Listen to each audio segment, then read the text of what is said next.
hide your kids, hide your wife. Brock Purdy's back in town.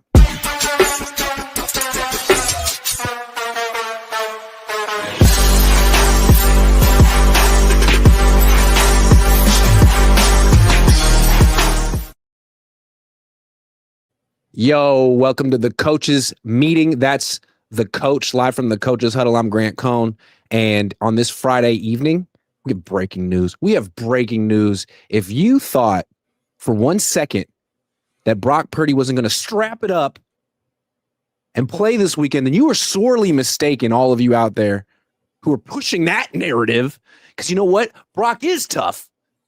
And his toe doesn't hurt that bad anymore, according to Kyle Shanahan. And he's going to play. The Niners cleared him to play. They didn't even put him on the injury report. He's good to go.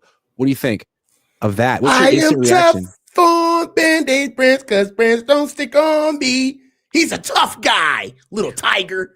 Hey, man, I'm excited, bro. What I love about it is what I have to feel like is that if we're sticking with kind of like how this was approached with Brock, is that he's not going to play at a position that is less than a starting caliber quarterback. Like, I really believe that's where he's at right now. And the energy is kind of like, thought it was, you are not going to get me up here looking shaky, baby. It's not happening. I am going to be 100%. It's already bad enough that I don't have all of the weapons around me, and the offense in itself is not what I'm accustomed to. But now you want me to play hurt? And for you to chip at me on this brandly, freshly new minted signed contract? I understand where Brock is coming from, and the fact that he's cleared to play and he's ready to go, I have to say that he's at least at 80%. What do you think? Yeah, it's a good question because, I feel like Kyle and Brock, their messaging has been a little different all week. Like, Kyle's been pretty much like, yeah, he's trending in the right direction. Yeah, he's going to play. And then today he was like, he's not even on the injury report. He's going to play. With Brock yesterday, I mean, he was asked pretty straight up, are you going to play? And he's like, if I'm playing, I'm going to be feeling good. This is a direct quote. That's all I know, And if I'm not ready come game time, then I'm not ready, So when I step out in the field, I want to play quarterback just like Brock Purdy has always played quarterback. And so, that's how I'm looking at it. And I don't want to just go out there thinking about anything else in my body if it's not feeling right. So if I'm playing, I'm going to be feeling good, and I'll leave it at that. That was a lot for the coach to be like the next day, yeah, he's feeling good. He's fine. Because here's other things that Kyle Shanahan said. He said that Mac Jones is more injured than Brock Purdy. Then Mac Jones came out yesterday and he was like, yeah, I'm going to play. And the Niners listed him as questionable. So I feel like, I'm always, doing irresponsible speculation and looking for conspiracies and stuff, but it just felt like Kyle is like, hey, guess what, Brock? Guess what? You're playing this week. You're not hurt. Brock could show up on game day and be like, my toe hurts. I don't know what the team is talking about, but they didn't even realize that Nick Bosa's ACL was torn. He had to get an MRI. They almost put him back in the game. Like, I'm sorry that their training staff cleared me, but it hurts. I'm not saying he's going to do that, but it just feels like they have two different stories. You real messy right now. I like where you at, bro. You're at full froth. Like, I'm just frothed up. Hey, the only thing that kills me about this is that we just can't take all of the narrative out of it and just look at, is Brock ready to play? One thing about it is, Brock is a brand now. Let's just call it what it is. He's a brand.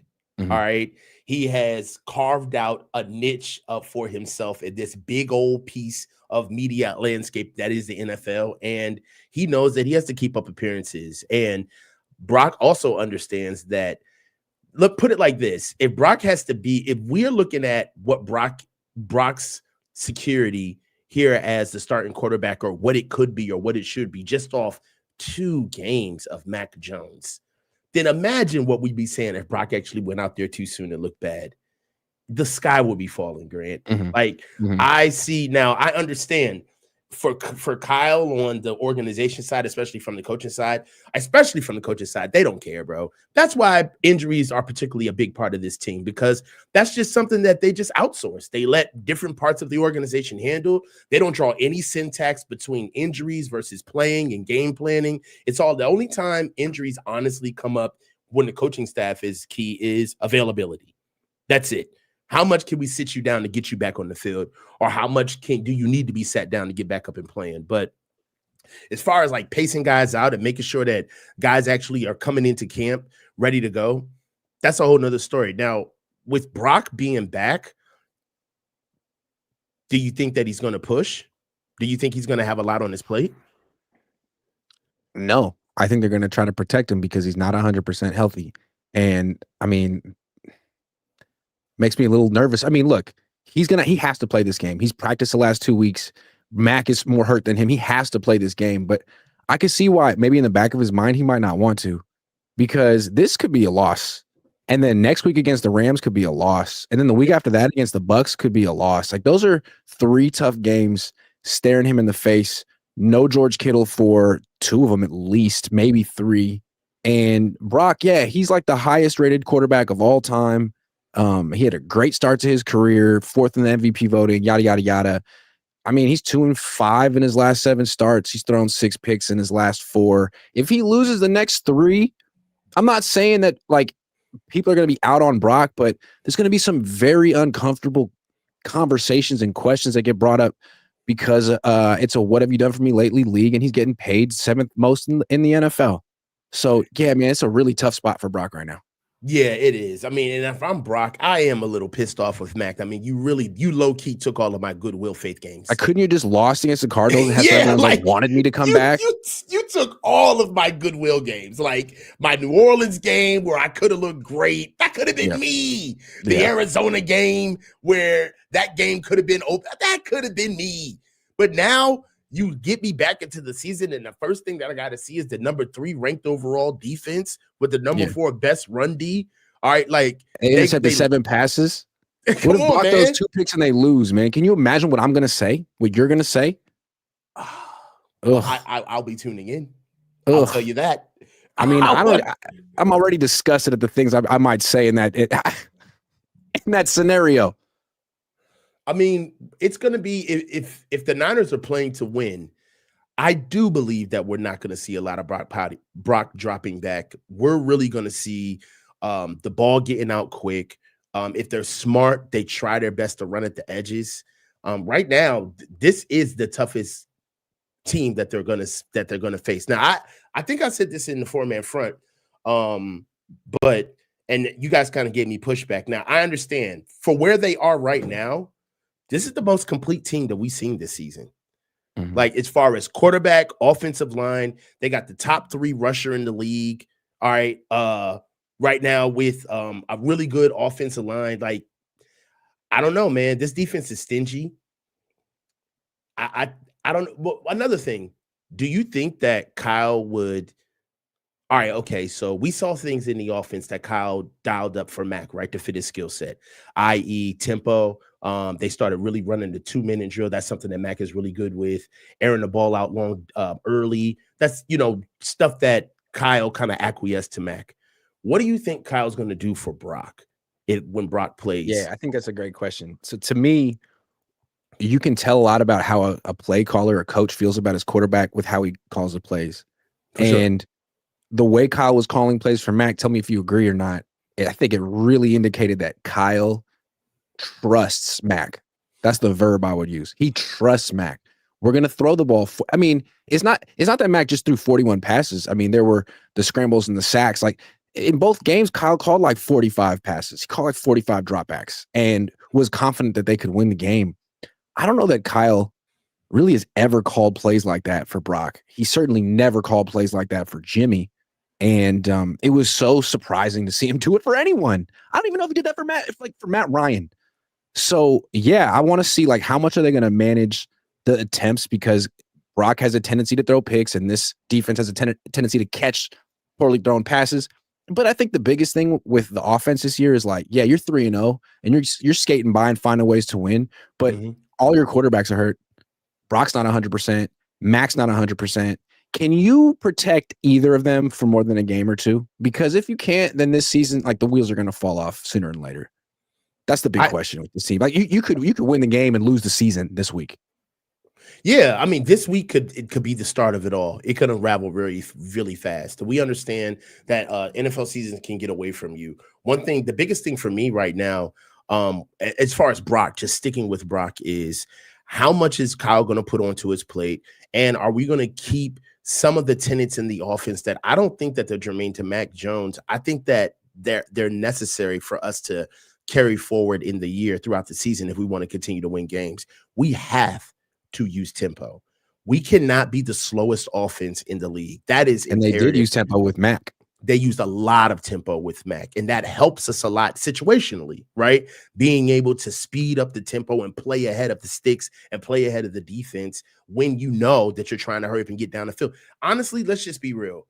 With them playing with team tempo, what we're really trying to say is that tempo helps you get cheap yards very quickly. And that's what Kyle needs to be doing to help Brock get back on his feet. If I see like this traditional, like, blue 18, Kyle Juszczyk going in like 2 to 3 motions before the snap. They're snapping in the last 10 seconds of the play clock. It's like, dude, this doesn't help him. And you didn't do this with Mac.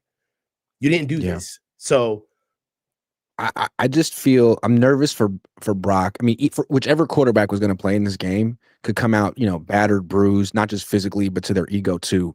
I mean, you got Josh Hines-Allen, Travon Walker, and Eric Armstead. Yikes, dude. I mean, this is the group that knocked out Burrow. Yeah. I mean, this group is seriously violent. Seriously. It might be a better defense than the Niners have. And there's nothing Brock can do. You got to start. You're the franchise quarterback, and your backup's more injured than you. You know what would be a good indicator of where Brock is? Not necessarily his athleticism or like him scrambling, but his mobility behind the line of scrimmage. Yeah. You know what I'm saying? Like, because it's elite when he's healthy. Yeah, that's my point. When Brock is healthy, he is very elusive behind the line of scrimmage. He knows how to travel within the pocket, get out of the pocket, create more time for himself. That's one of the elements that made us fall in love with him, is that we didn't get that with Jimmy. If Jimmy didn't see his first read, be damned if he saw a second. The play was all but dead. Brock was actually able to show us like extended plays to give us more life. If Brock can't, and I would say, what do you think, Grant? I'd say like a big bulk of his improvisation comes from his scrambling ability to be able to get out of the pocket and extend plays. I want to be able to see if he can do that.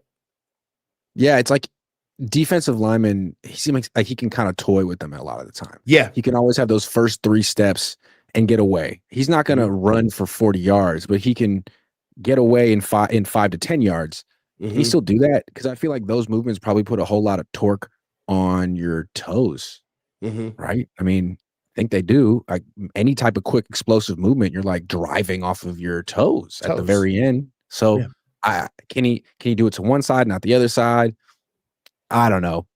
I guess we'll talk about something else. Niner Gang 31 says, keep Sippy Cup out, put James and B-Rob in the backfield, and flex CMC out. That would be a crazy look. Yeah. I think it's time to get if you're going to use Christian McCaffrey as a receiver, then make him a freaking receiver and put another actual running back in the game. What is going on with Jordan James, dude? And Garendo. They used Garendo a ton last year. They tried to act like Garendo was as good as Jordan Mason last year. Now Jordan Mason, one of the leading rushers in the league again, and Garendo is riding the bench along with the rookie. I don't know. They traded Debo for Jordan James. You got to play this guy.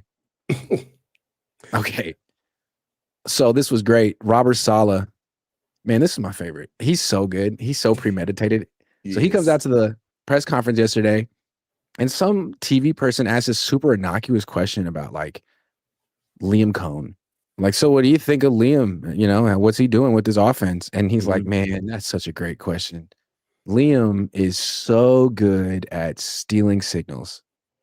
Legally, of course. Everyone's like, what? No one about this. And he goes in this whole spiel about how like not just Liam, but Sean McVay and Kevin O'Connell and all of that tree does it. And, he's gotten really burned by it in the past, but they're prepared for it now. But really, it's a compliment. It's like, damn. I mean, it was so incendiary that someone asked Liam Cohn about it today, and he didn't even want to answer it. He was like, I'm not going to get into that at all. We're going to talk about this week. And then I saw that was asked about it today. He was like, yeah, I think Saleh was trying to be nice. What do you think Saleh he didn't just stumble upon saying this. No. It didn't just fall out of his mouth. He went into this press conference saying, I'm going to make a point. I'm going to say this. Why? Yeah. I feel the same way. Okay, so there's a couple of ways to look at this. One is game recognizes game, because that is a part of the game. Looking for tells, looking for signals, looking for patterns, looking for like threads that are loosed in the tapestry that can help unravel it all. That is football, honestly. That's a part of coaching. That's a part of what I was with when I looked at film. Like, I know that from a player's level, we tell the guys like, hey, you need to look for tells on the guys that you're going up against. But for coaches, like when I was like a lowly coach, I wasn't like an OC or anything. That was part of my job. Like, find out what they're doing on the sidelines during games. And if you find something, you're dope for it. So that part of it, if anybody wants to take it down the route of like clutching your pearls, like how could Robert say that? I don't see it from that perspective. That's from a coaching perspective. Now, from a media perspective, you messy. You are so messy. Because number one, why are you cashing checks on an account that ain't even yours? You ain't the head coach. How are you giving bulletin material to the other team that we're about to face, and you're not the head coach? Is there a part of Robert Saleh that's like, you know what? I know my boy's going to come up the show, and we don't got Nick Bosa, and we got rookies. We're ready to go. Let me go ahead and just throw a little bit of spice on this to make this a game a little bit more interesting, especially on the Liam Cohn side, because they do know each other as head coaches, okay? But I just think that from, just from a media standpoint, he was kind of out of line. He shouldn't have said that. He couldn't, you don't say that. That's bulletin board material.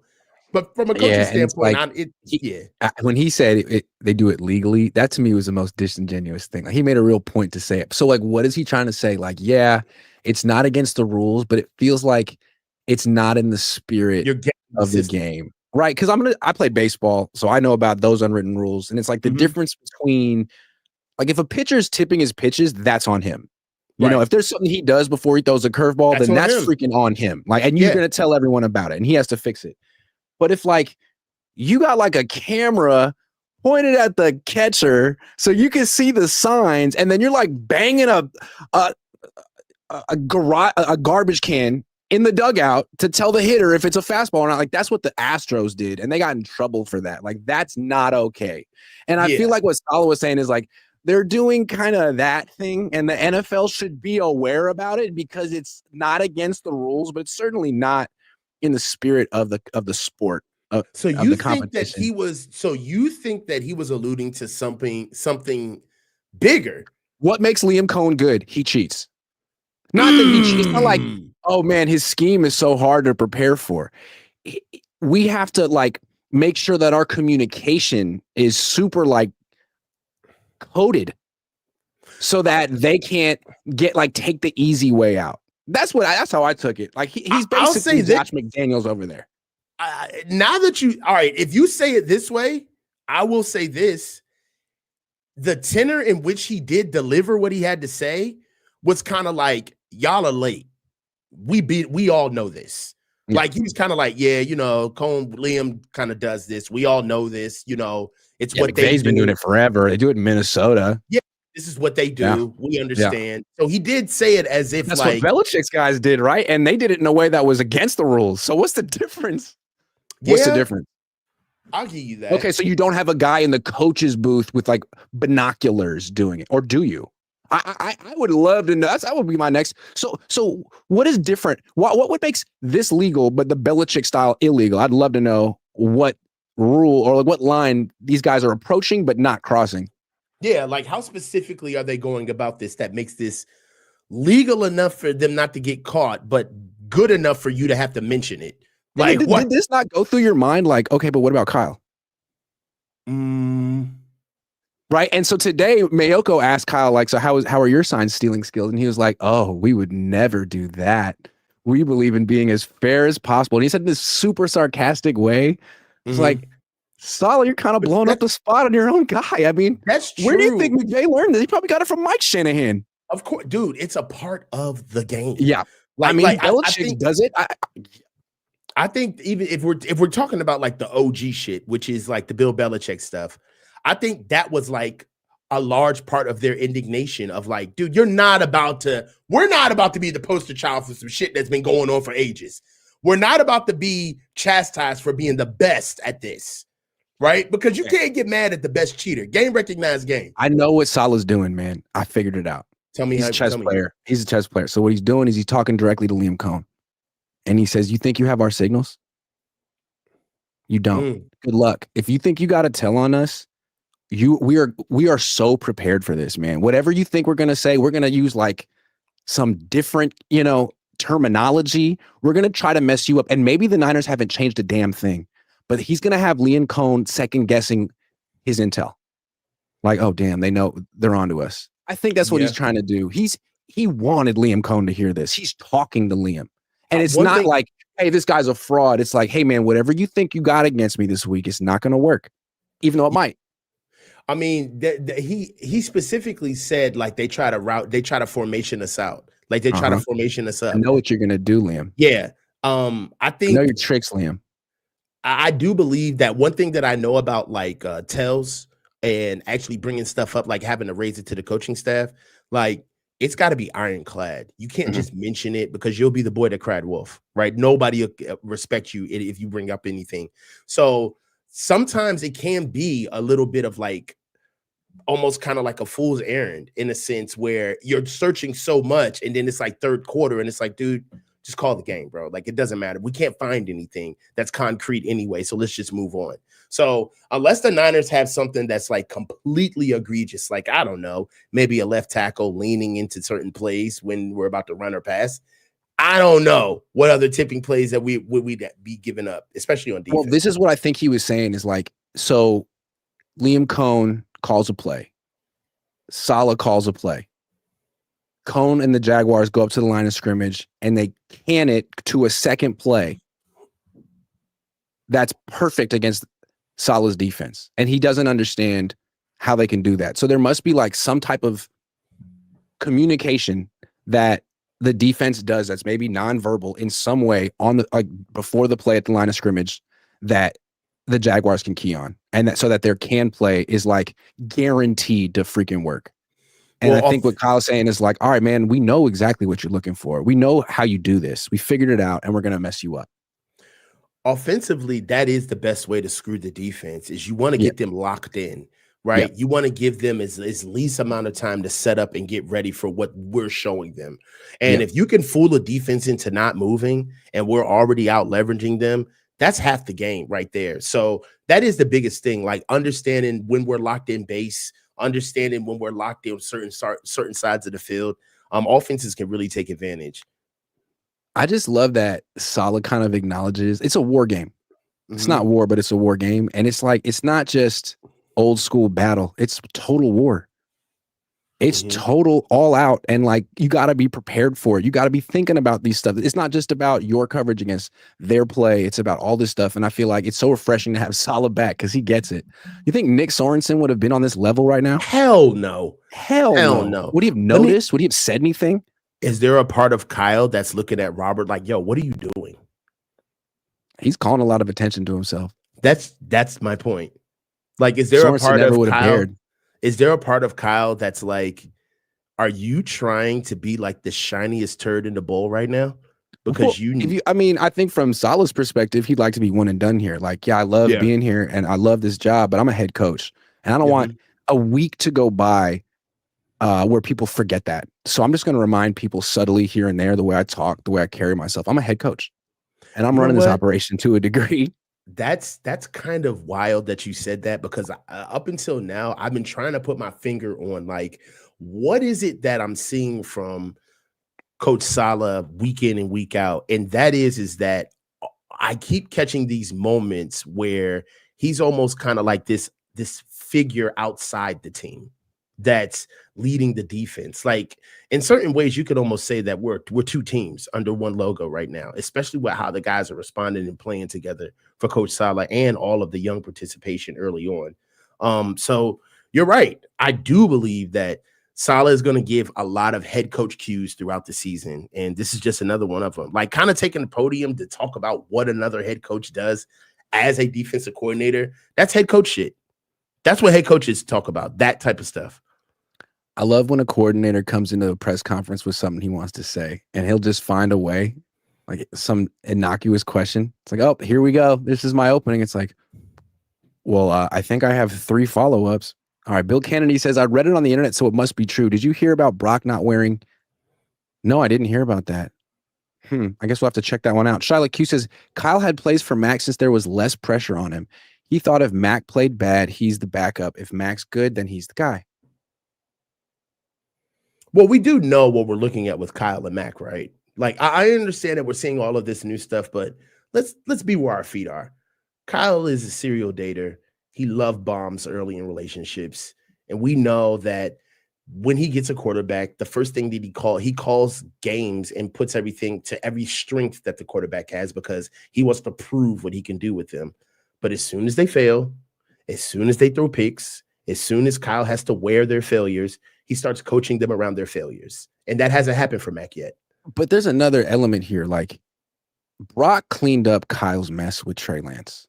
True. So the dynamic is different. I don't know how they talk to each other behind closed doors, but Brock makes more money than Kyle. And there's this perception that Brock saved Kyle's job. That's not a perception, bro. That's true. Well, probably not in Kyle's heart. In his heart, he probably thinks, man, if you hadn't come around, I could have done this with Sam Darnold. No way, bro. I think he feels that. And I think that's why this Mac Jones thing is so important to him. It's him showing like, wait a second, Brock, you just came along at the right time. You're in the right place at the right time. I screwed up with Trey Lance. I own that. But me doing this with Mac shows that I could do it with most quarterbacks not named Trey Lance. I think that's where he's coming from.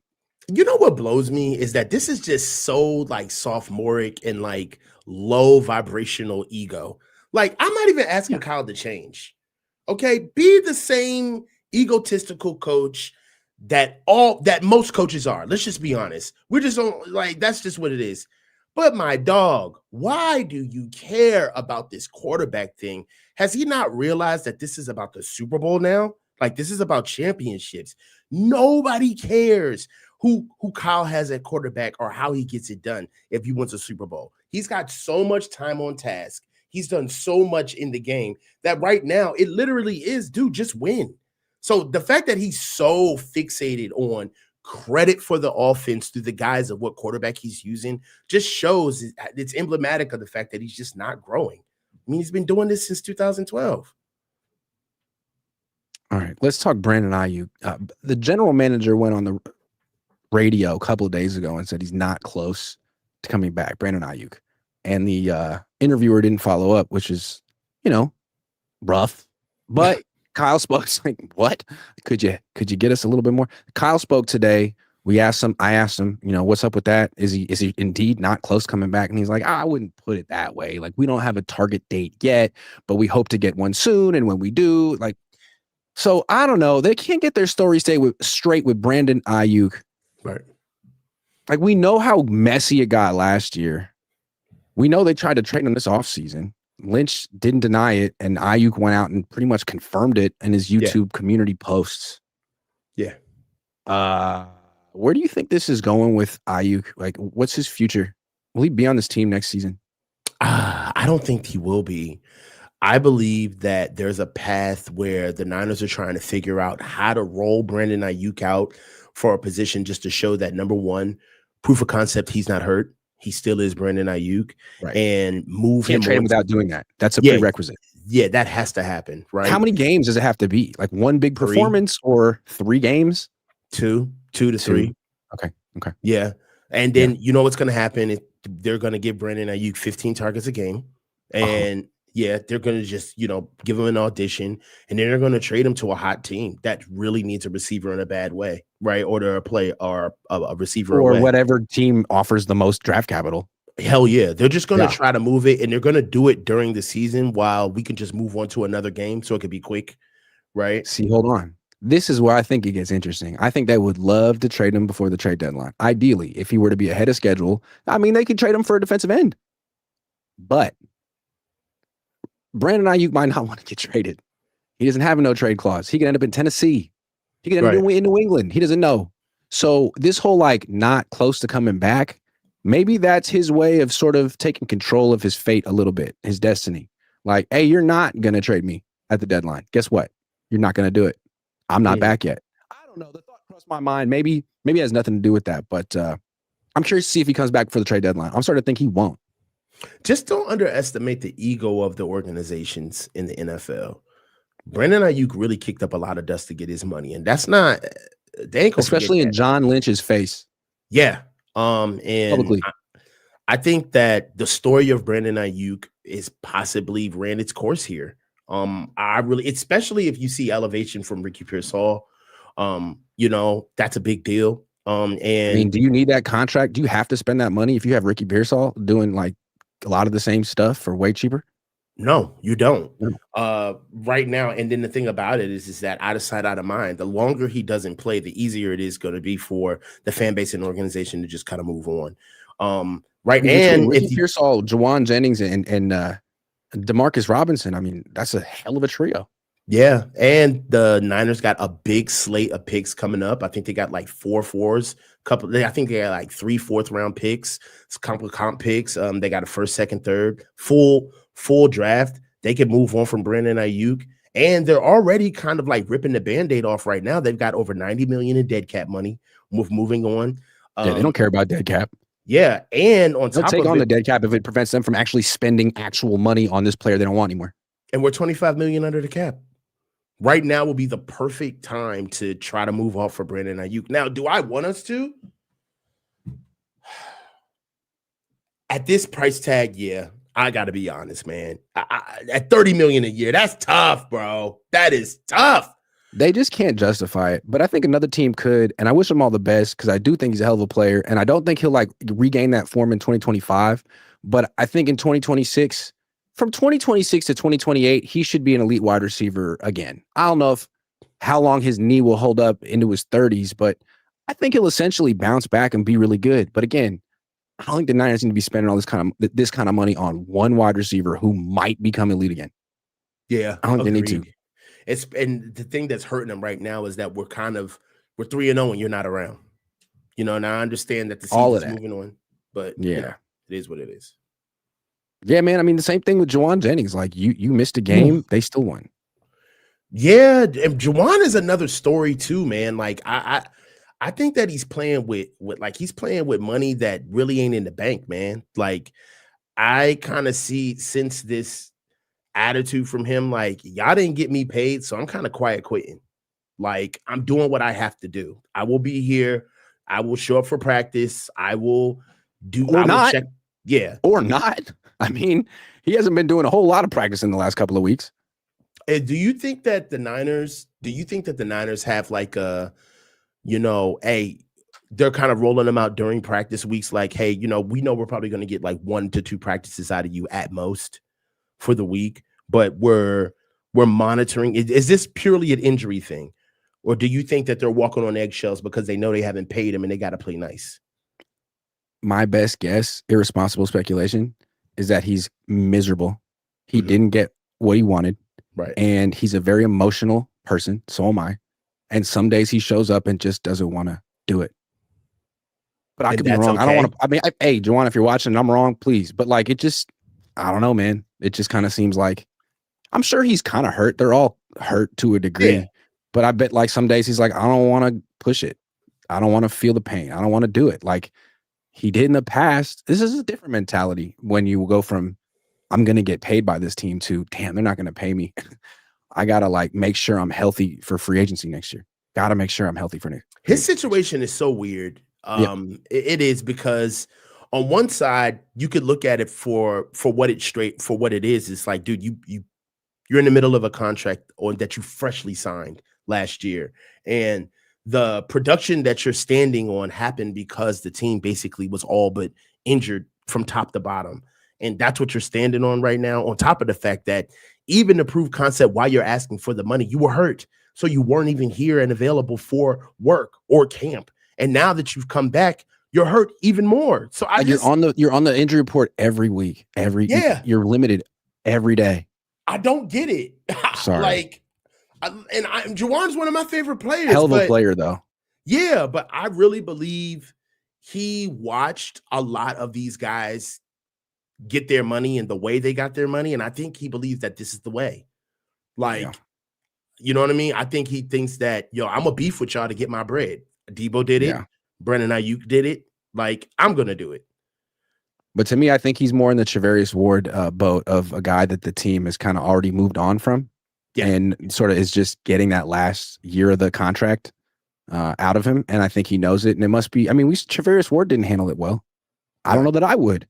It feels like, yeah, I got to play well for my value next year, not for this team that doesn't give a shit about me. And I also got to protect myself and not, become the next Brandon Aiyuk. So that's a tough balance to strike in football.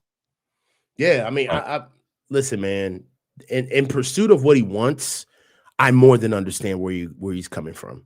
You know what I mean? And you got to strike while the iron is hot, especially in this league. But what's horrible is that literally once you step outside of that, nothing is in his favor. It does not make sense. And like, if he's gonna sit out to show that they need him, that didn't work. No. So, I'm sorry.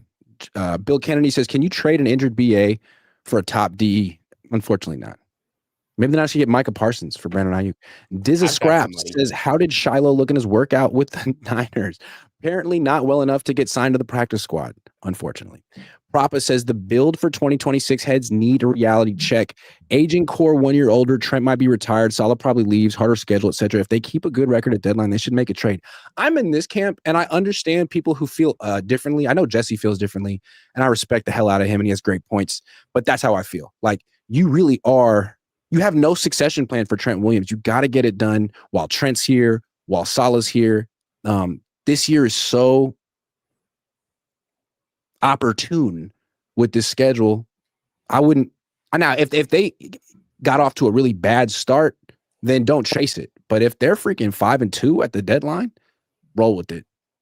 Roll with it. I could not disagree more. I'm sorry, man. Fair enough. Go ahead. But we got to get 3 good drafts under our belt from shit in the bed with Trey. That's a big deal.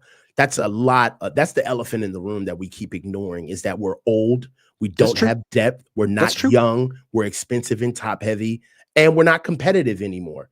A lot of that is emblematic of the fact that we keep repurposing a lot of the core. All right. Now I get it.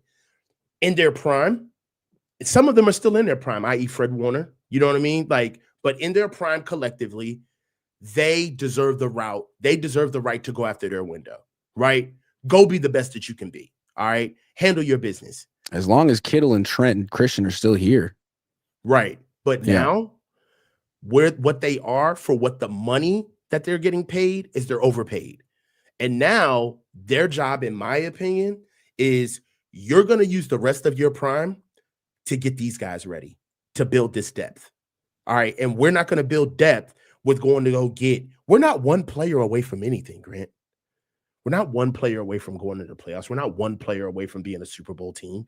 Or what one player can make us a lock in anything right now?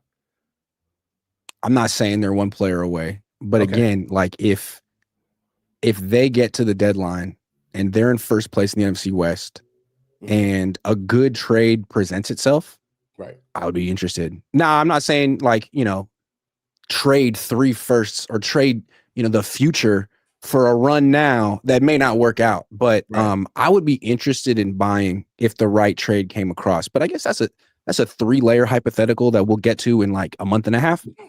But that's how I feel about it. I am open to like making a run while Trent's on the team, making a run while Salah's on the team, making a run while you get to face the AFC South and the NFC South. But they got to win these next. If they lose the next 3 games, I don't think they're going to be talking about going all in. So let's see what they can do now without George Kittle. Well, George Kittle is going to be the piece they get back. That's going to be their big acquisition at the trade deadline. Yeah. Yeah. Honestly speaking, there's something that's very rare that you don't really see a lot in the middle of this season. But there's a sneaky lineman that I kind of think would change a lot for us. Jackson Powers Johnson out of the Raiders. Oh yeah, they don't need him. Chip Kelly is really missing the boat with this guy because this dude just doesn't run his weak ass offense the right way. This dude is a caliber center, man. If the Niners found a way to pick him up, that would be gigantic. They need some help in the interior of their offensive line because the tackles have actually been above average. Shout out to Colton. Yeah, yesterday I was walking out of the locker room and Colton was like, it was time for the meeting to get out. He was like, get out of here. And he was like, he's like, that means you, Grant.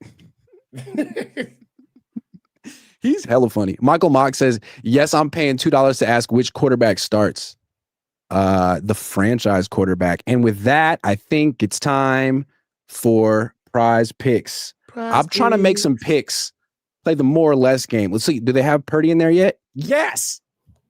243.5 passing yards against a really good defense. He went for, I mean, he's cleared that 3 of his last starts. They're not running the ball well. They're passing it a lot. What do you think, man? 243.5 at home. I'm taking that, man. The Niners are a passing team. We're playing against a stingy defense. But they're gonna throw it. I know Kyle's gonna get he's gonna put Brock out there just enough for it to be like he didn't follow what I asked him to do. You know, I gave him 39 dropbacks. All right, Trevor Lawrence 225.5 for Trevor. No, they're gonna run the ball against us. They really want to see what this defense is about. Okay. All right. Okay. Let's go Trevor rush yards. Much, I think that's good for the Niners. That means they're not running with Etienne. How about Brock Purdy with the toe injury? Will he run for 10.5 yards? Yes. You really think so? Yeah, just out of survival. It'll happen by accident. I don't think he will. But what have you been seeing during practice, bro? Like, come on. I think he's going to protect himself. I don't think he's going to be scrambling at all. Is he moving gingerly? What's going on? I think there is some distinct ginger detected in his movement. Yeah. Mm-hmm. So he's gingerly. Okay. Nah, but we can do them more. We can do them more. But just let the chat note Trevor Lawrence, Christian McCaffrey, Brian Robinson. No, let's do Brian Robinson Jr. 20.5. He got 22 last week. He's been right there. It is a shame, dude. He got shelved. How soon did he get shelved? He's not getting 20.5 this week. You don't think so? No. What's the story? No, he's going to get 3 carries for 8 yards. Is Kyle out on him already? Is there something about his game that Kyle? All right, you know what it is. Every time there's a back that stops getting opportunities, there's something distinct about his game that Kyle cannot abide by. When has Kyle ever been able to stand up to Christian McCaffrey and tell him to get off the field? Ever? He's still dealing with that? He's still dealing with that. Brian Robinson Jr. had a 19-yard run, and then Christian McCaffrey took him off the field. Yes, and never I saw that. Again. Never came off again. The play before, that's when Christian called himself off the field. And then he called himself back on. That is insane, man. Some things don't change. So Christian, 75 and all in the video. We could do rushing yards, or we could do receiving yards for Christian. 43.5 receiving yards for Christian. I feel like that's easy, man. That's easy. Easy. Yeah, easy. Okay, what about Jawan though? 48 or D-Rob or Tonjes? Tonjes is going to get less than 20.5. They're not going to call any plays for Tonjes with everyone back out there. No, I don't think they will. I'm a hater. Less. Okay, those are the picks. I feel like we nailed those. Except for solid picks. Those are some solid picks. We got 2 for Purdy. All right, let's flex it just to be safe. Submitting it. Download the app yourself today. It's available in 45 and 50 states, including Texas and California. Use promo code COHN, COHN. Play $5, just $5, and get $50 in lineups instantly. All right, here's some news that's related to the Niners, but not necessarily the product on the field. The Yorks have just sold another 3.2% of the franchise. They sold about 8% in the offseason. That was about $500 million.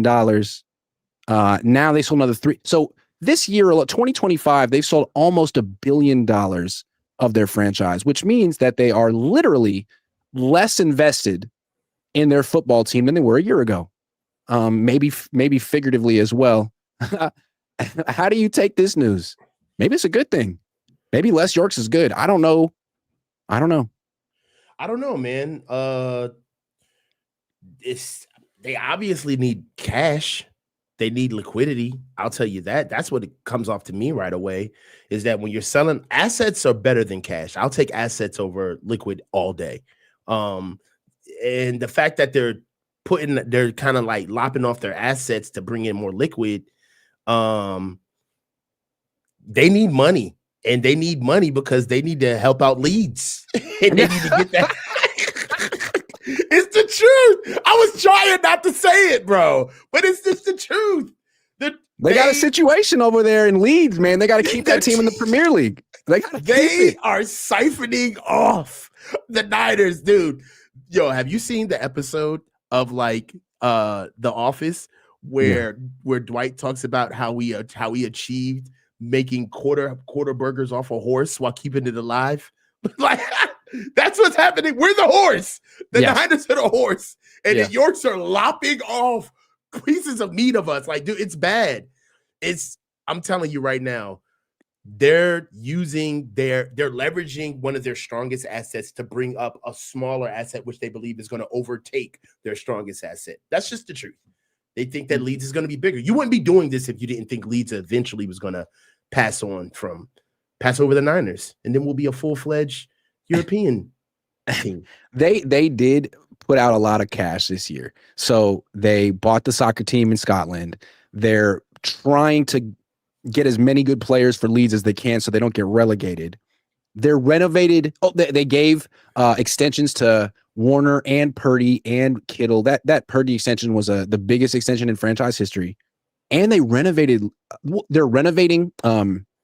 the stadium in Leeds, like from the ground up. That's a ton of money. And they renovated Levi's this year because they're hosting not only the Super Bowl, but like the World Cup. So they threw hella money out there, and I think they needed to get it back. They shift some things around. They needed to work. They didn't really have it all. So now, great. You basically took equity out of your own franchise, but now you have this whole board of owners that have their own ideas and agendas. I mean, they didn't just sign up to like have no say. And I wonder if though, Grant, you never know. Maybe they signed up just to wear the jackets, eat the press chicken, and sit in the press boxes.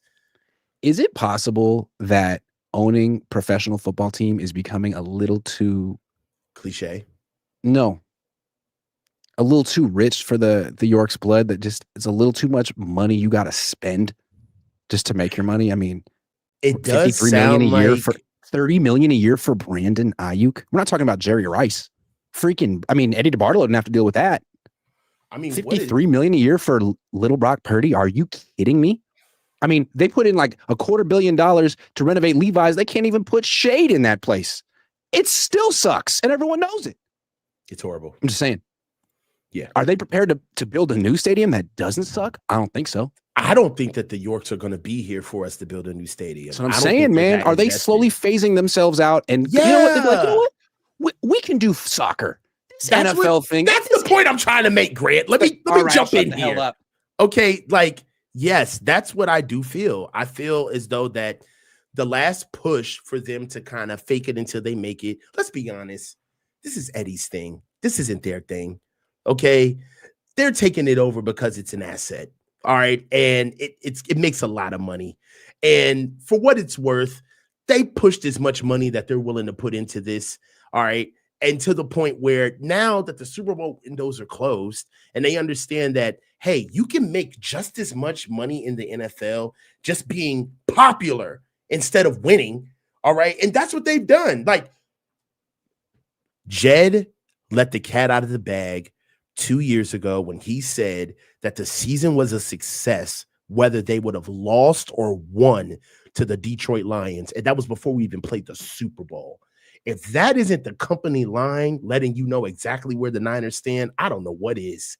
It is all about hitting metrics and KPIs. That's it. Is it possible? Like the Yorks are a wealthy organization, but family. But what makes the Yorks wealthy? They own teams. Yeah. They own lots of teams. Okay. Well, what makes the dude who owns the Rams wealthy? He's one of the guys who owns Walmart. Is it possible that football is becoming so expensive. The players, the stadiums are becoming so expensive that to really compete, you have to like own Amazon. You have to be a real billionaire outside of your investments in sports.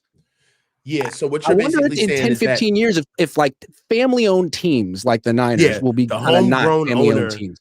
the Yeah, day of the homegrown owner is dying.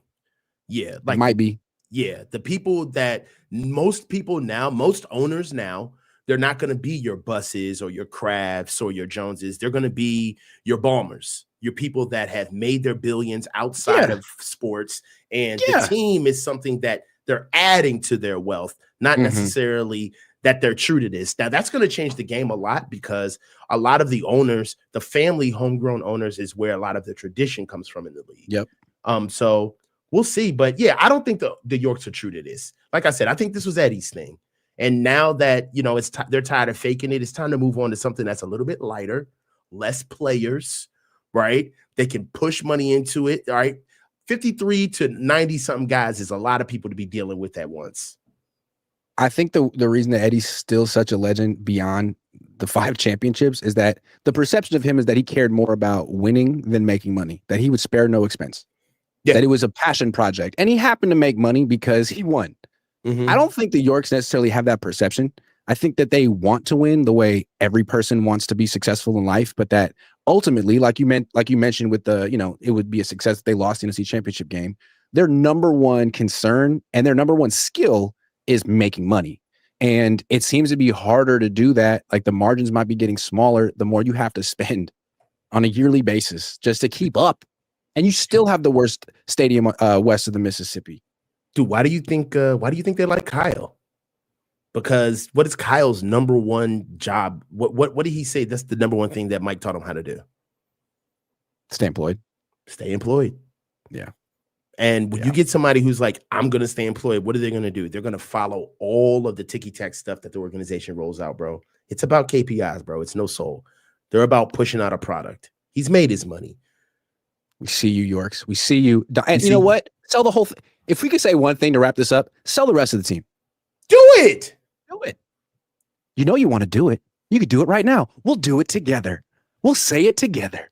Say it with me now. Say the word if you want to say it.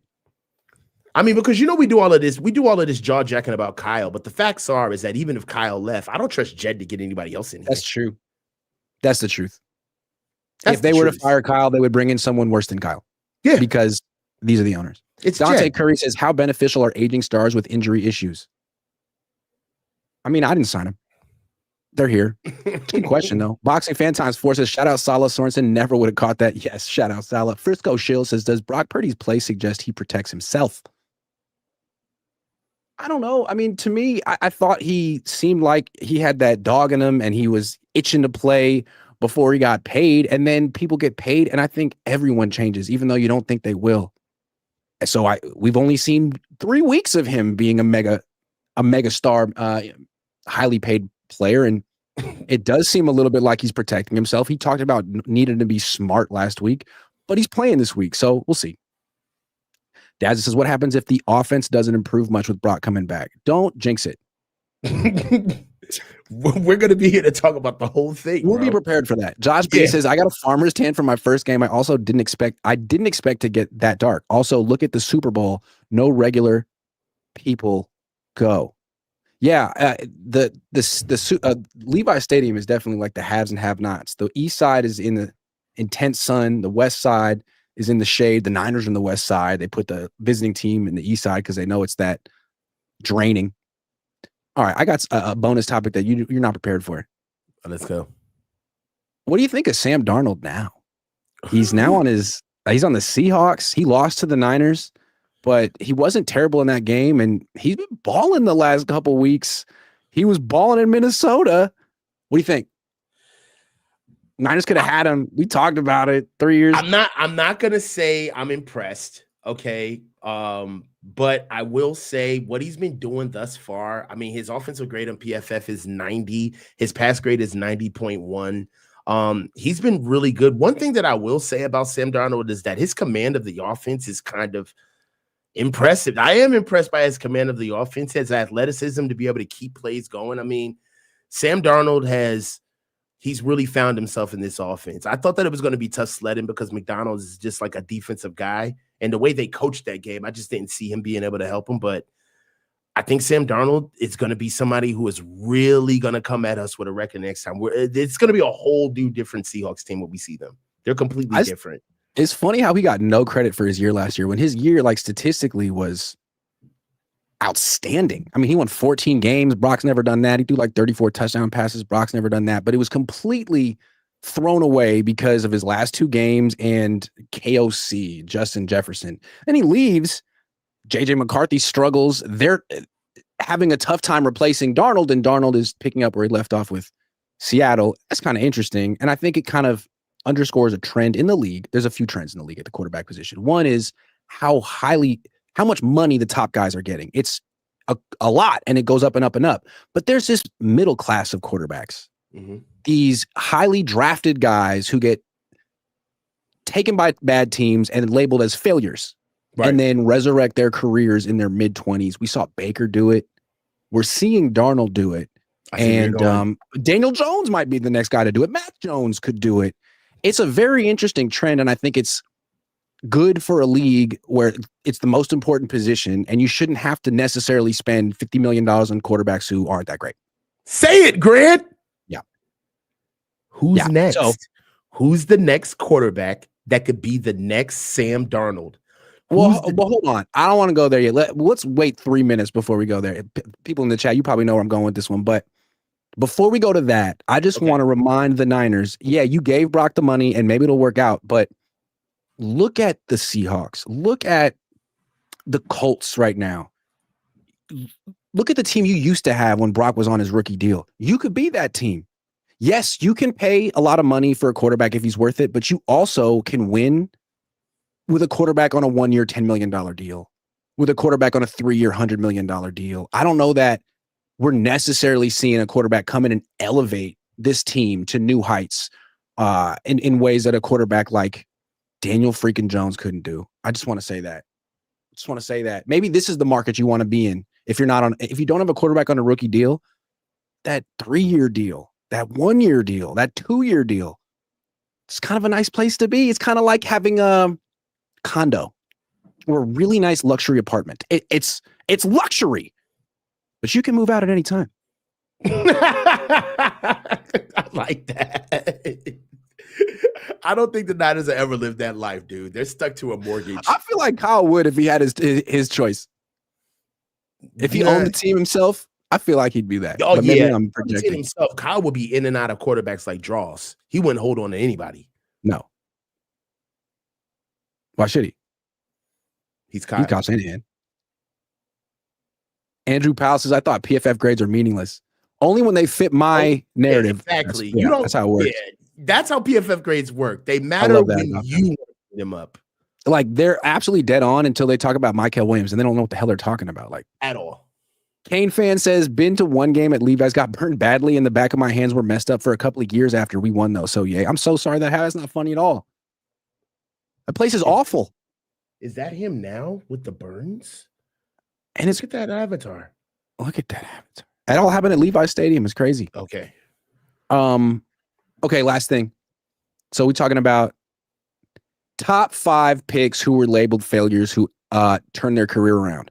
Baker Mayfield, Sam Darnold. Is Trey Lance the next failed top 5 pick who will turn his career around? I mean, he's in a really good situation right now. Hear me out, okay? He's with a coach that believes in him. Mm-hmm. He's in an offense that predicates his skill set. All right, it's a run-first offense under center. He's in front of a very good quarterback in Justin Herbert. There's no pressure on him. And he actually gets to sit down and learn for a while behind a head coach that was a quarterback himself. I think that he's really on the path for the Chargers. If I think that Jim Harbaugh is going to treat him right, which I do, I think that he's on path for the Chargers to move him on to a team for some assets, and he can get a shot to compete for a starting job. I really believe that Trey could go somewhere like, let's say I don't want this to happen. Let's just say Mike McDaniel, he leaves Miami, and then Tua's out of there, and then it's all over. And then, you know what I'm saying? Trey goes over there, and then things aren't too, stable, but at least he gets what we always thought he needed, which was time on task, somebody out of his way. He just needs to play. I do believe that there's a path for Trey Lance, because in the preseason, I hate to do this, man. He looked good. He looked good in the preseason. So we'll see. I do believe there's a path for Trey, because right now, if he really was, he's a bust. Let's just say that right now, because we can't get away from that. He's looked at as a complete failure. He's looked at as a uniquely complete failure. Like he's a bust. Okay. However, if he wasn't an NFL player, he would not be in the league anymore. And what I mean by that is that if he didn't know how to ingest the playbook, if he didn't have any worth or assets, if he didn't know how to ingratiate himself into a locker room where guys would be able to talk to other teams and say, yeah, Trey may not be a starter, but he's a guy. He can play. You know what I'm saying? You can develop him. He'd be gone by now in the draft. And if the Niners hadn't taken him, someone else would have taken him that high. And I feel like what we're seeing in the league is that when one of these highly paid, highly drafted quarterbacks, quote unquote, fails, it's often the team's fault. Mm-hmm. And we've seen it more and more. Like, well, who was the last top three? Maybe Zach Wilson just sucks. Maybe Trey Lance just sucks. But a lot of times they're too young, they're too inexperienced, the team is too awful, and the expectations are too high. And once they get away from all of that stuff and hit their late 20s, it comes together. Like Baker Mayfield didn't get to Tampa until he was 28. Yeah. Trey's 25. Yeah. I mean, look at Daniel Jones, man. I am a huge Daniel Jones guy. You know, and I'm so glad that he's finally found a place where he's actually playing with a good team. He's 28. Yeah, look at what Mac Jones has done. I understand that Mac Jones hasn't turned anything around, but just look at the confidence that Mac is able to play with, because let's just be honest, even as, diminished as we are compared to previous years, we're far better than what Mac Jones has ever played with. Mm-hmm. And because of that, he's got a lot of confidence playing with us, because he hasn't been able to play behind competent coaching, a good defense behind him, an actual locker room and a team. Like, I'm telling you, like, that stuff goes a long way. And with Trey, I know that he got all of that with him, but being able to get away from us in Dallas and going to a team where it's like, look, there's no ulterior motives. We're not, hey, the starter is the starter here, kid. You're not being sit to prop up against Dak to try to get him to get a contract going. You're not here with the Niners dealing with all of that stuff and all of the investments involved. We truly want you to be our number 2 quarterback. Can you handle that? And he handled it. Also, what was one of the things that helped Darnold turn his career around? Being exposed to this system helped. Mm-hmm. But what he always says, and if you ever asked him, like, what was it about your experience in San Francisco that was so beneficial? He said, watching Brock. Always says it. He said it last night. Watching Brock, being exposed to the way he does his job. I mean, he says it all the time. I wonder if that the same is true for Trey and Herbert. Like, you were around a potential future Hall of Fame quarterback. True. And a coach who was a quarterback in the NFL, man. Like, this could give you a little bit of a different perspective on what it takes to be the best, not just physically, but from sun up to sundown. That's a very good point, Grant. Being able to be in with greatness, and with Trey, it's kind of like he can be able to like draw syntax between being able to be here, watch Jimmy, right? Mm-hmm. Watching Brock, being able to watch Dak, and now with Justin Herbert. I mean, he's got a lot. Yeah. I don't know. I mean, we are rooting for him he seems like a nice guy. He got screwed over, but I don't think I need to root for him. I think this is sort of the trend in the NFL. There's so many of these highly talented guys go to terrible teams with coaches who have been there for a year or are going to get fired in a year and have no chance. Right. And we've seen so many of them figured out or just get in the right situation later on. I don't know why he couldn't be that guy. So I don't know if I were a team, this is the market of quarterbacks I'd be looking at. You can get first round pick quarterbacks in their 20s for 1-year contract just because the Jets sucked. Because the Jaguars suck. I mean, that's kind of fire. I mean, Kyler's going to be like that. Is Kyler perfect? No. Is he even good? No. But I bet you he'll be better when he leaves Arizona. Yeah. I bet you Trevor Lawrence will be better when he leaves Jacksonville. I bet you. Yep. Agreed.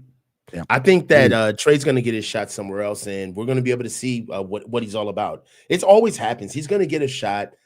injuries happen. We're going to be able to see what he can do. And the fact that Justin he's still Fields here, keeps getting shots. Trey's going to get a shot. hell yeah, dude. Jesus Christ. That's Kevin Gwynn says, is Saleh standing out for the new owners? Keep Saleh. Maybe the new owners are big into him. Daza says, would the Niners be better off right now and the future brighter had they just stayed at 13 and taken Mac?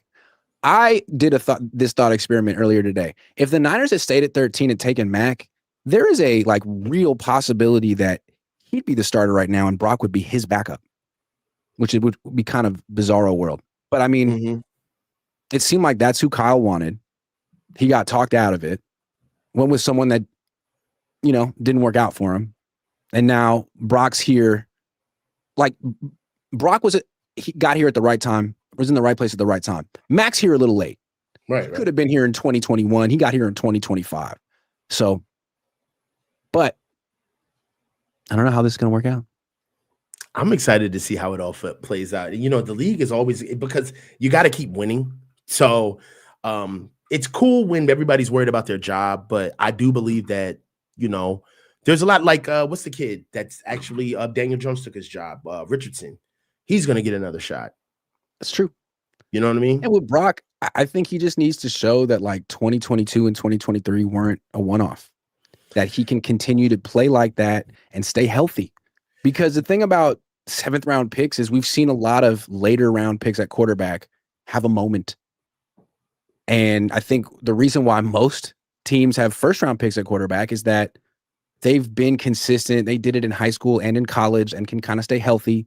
And there's a level of consistency and durability and reliability that they're banking on that Brock's going to need to prove that he has. The gap between him coming onto the scene and that last season that he had versus what he's doing now is getting larger and larger. Brock just needs to show consistency. And availability is really big because right about now, Brock hasn't been in the league and he hasn't gone through a full season without getting hurt and missing games. Yeah. And when he said, if I'm going to be out there, I want to look like Brock Purdy, that was a little alarming to me because franchise quarterbacks like Justin Herbert be like, yo, man, I got a separated shoulder, but it's my left shoulder and I'm the franchise quarterback. So I got to go out there and it's not going to look pretty. And my numbers might not be that good, but I don't care. I have a responsibility and I still give the team the best chance to win. That should be any franchise quarterback's mentality. I think that was Steve Young's mentality when I was growing up. And I don't even know that Brock can have that mentality with his frame. You just can't talk about yourself in third person. Ever. Unless you're Ricky Henderson. He invented it. He's from Oakland. You can do it. But not Brock, man. That was the first time he's done it. And really, man, it took 3 weeks after the contract. That's a big deal. That's what I said. Him talking, I can't be Brock Purdy. Whoa. Who's Brock Purdy? Let's rewind that. What did you just say? Did you refer to yourself in third person? So look, bro, and that's why someone like Mac must be so refreshing. Because can you imagine how much Brock has changed over the last 3 years? Being the guy like, hey man, I hope you make the team, to being referring to himself in the third person, highest paid player in franchise history. Wow, it's weird, bro. And he still dresses like his mom picked out his clothes. You got Mac coming in here like he raided his dad's. Mac looks like an extra off of Dick Tracy. He looks like he stole all his dad's suits and he's like, yeah, I got it. Look at this. Look at this suit. My dad's had it since 1974, son. Mac looks like he walked straight off the set of Who Framed Roger Rabbit. Go suck an egg. I feel like Mac Jones has my sense of humor. I like doing little subtle stuff with a twinkle. This is ridiculous, right? And I feel like he has this deadpan, is he serious right now? And he's not. Yeah. But he is. Dog, man. I like that red double-breasted zoot suit. That's just so funny, man. And you saw what I asked Trent, can you describe the difference between Mac and Brock in the huddle? And he's like, yeah, Mac kind of keeps it light and Brock keeps it light. Yeah. And I feel like, that's what they used to say about Joe Montana, right? Mm-hmm. Hey, there's John Candy. Yeah. I mean, and what do you mean? And also, it's helpful. Keeping it light also means you love to have a quarterback that just kind of, or a leader that just kind of brings up the elephant in the room. Dude, we suck right now. Let's get this third down. We fucking suck, bro. We don't get this. We're not getting back on the field. That's, self-deprecating stuff like that goes a long way. And I feel like what was endearing about Brock was like Brock reminds me of like one of those child preachers. Like he's saying the right words, but you're 10. Yeah. And why are you talking to me like this? You know what I Yeah. mean? Like you don't even pay bills. Stop Yeah. talking to me about getting my life together. Yeah. Like, what are you Yeah. talking? Like Yeah. you. So I mean, I don't know. Like, I feel like Brock needs a little bit of more personal growth for him to be able to grow that. When he took over for Jimmy, they needed him to be the 40-year-old, 22-year-old, right? They didn't have any time for him to be young. And I think he did a great job of being like, all right, you shut up. Yeah. I'm in here. Let's do this. And you're like, thank you, man. Because Trey was over here like whispering. Yes. And we're like, we can't hear you, man. Like, we need you to grow up. And I think he did a good job of that, but he's running so laser focused and intense that I think even like in certain moments where everyone's nervous because like the stakes are high, it's a little uptight. Maybe those are my words. But yeah. It seems like the opposite of loose, right? Max so loose, as opposed to Mr. Cole's, Mr. JC Penny over here, Mr. Laser focused. Yeah. So all I know is it worked for Joe. If the leader of your huddle, if the quarterback of your offense is tightening up, the whole offense could tighten up. And we've seen the Niners record in the fourth quarter. Yeah. Last couple of years. Well, my only thing is just be who you are, though. If this is who Brock is, then be this guy. You know what I mean? Whatever he is, guys are going to be able to tell when he's being fake. That's a big one. So, you know, if Brock is kind of like a straight arrow general type guy, maybe some of it is tied to, you know, his stature and, you know, what we see in him. Like, yeah, it's kind of a little corny. But if that's who he is, then that's who he needs to be. You know, I just think that it strikes in the face of a guy like Mac who's pretty laid back. It's a nice little dichotomy. It is. And if Brock loses this weekend, it'll be a nice little quarterback controversy. So no pressure. No pressure at all. Are you really going to dial it up after one loss? No. But other people might. I, of course, am much more measured and professional and mature. But other people get emotional. I can't control how other fans and analysts want, you know, we'll see what happens. So Brock, I advise you. Control and relentless focus. That's what it takes.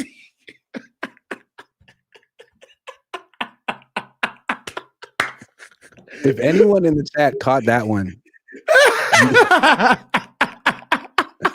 All right, guys. Thanks for watching.